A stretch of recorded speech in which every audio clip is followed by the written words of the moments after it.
ஒன்று இருந்தால் போதும், எல்லா பிரச்சனைக்கும் ஒட்டுமொத்த தீர்வு அது.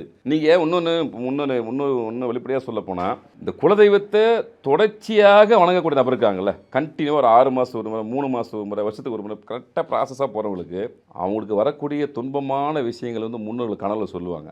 இண்டிகேஷன் வந்துடும், துன்பம் வரப்போகிற விஷயம் முன்னாடியே தெரிஞ்சிடும், தடுக்கிறதுக்கான விஷயம் வரும், கனவு வரும், அவங்க குடும்ப உறுப்பினர்களுக்குள்ளேயே வரும். ஏன்பா நேற்று இந்த மாதிரி கனவு வந்துச்சு, இந்த மாதிரி இருக்குன்னு சொல்லிட்டு கண்டிப்பாக அவங்க சாமியாடிக்கிட்டே மற்றவங்ககிட்ட கேட்கும்போது தெளிவாக சொல்லிடுவாங்க, ஆமாம் ஆமாம் அவங்க முன்னோர்கள் தான் வந்து சொன்னாங்கன்னு. ஏன் வருதுன்னா, முன்னோர்கள் காத்திருப்பாங்க. ரெகுலராக நம்ம டச் இருக்காப்புல எல்லா விஷயமும் ஷேர் பண்ணிக்கிறாங்களே, நம்ம குடும்பமாச்சே. அப்போது இறைவன் அவனுக்கு வந்து கர்ம வழிப்படி ஒரு சில துன்பமான சூழ்நிலை அந்த குடும்பத்துக்கு தர வேண்டிய நிலை இருந்தாலும் அதை குறைச்சி பாதுகாப்பாக போப்பான்ற ஒரு வழிகாட்டுதல் யார் கொடுப்பா? உங்கள் குலதெய்வம் கொடுக்கும். அப்படியெல்லாம் முன்னே இருந்தவங்களால தான் செல்வ செழிப்போடு இருந்தாங்க, ஒரு 9 குழந்தைய பெற்றுனாங்க, மிகப்பெரிய கூட்டு குடும்பமாக இருந்தாங்க, நல்ல வசதியாக இருந்தாங்க, நீண்ட ஆயுளோட வாழ்ந்தாங்க.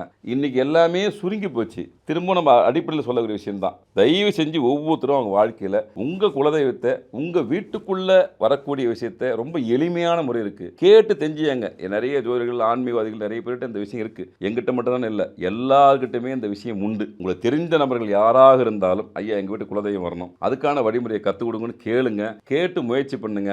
இதில் வந்து ஒரு எப்படி சொல்கிறதுனா, ஒரு 1 லட்சமோ 2 லட்சமோ செலவாக போகிறதில்ல. அதிகபட்சம் உச்சபட்சம் போனீங்கன்னா ஒரு 300 400 செலவாகும். உச்சபட்ச செலவே பூஜை செலவு இவ்வளோ தான் ஆகும். MCR Pure Cotton Club, formals and casual shirts.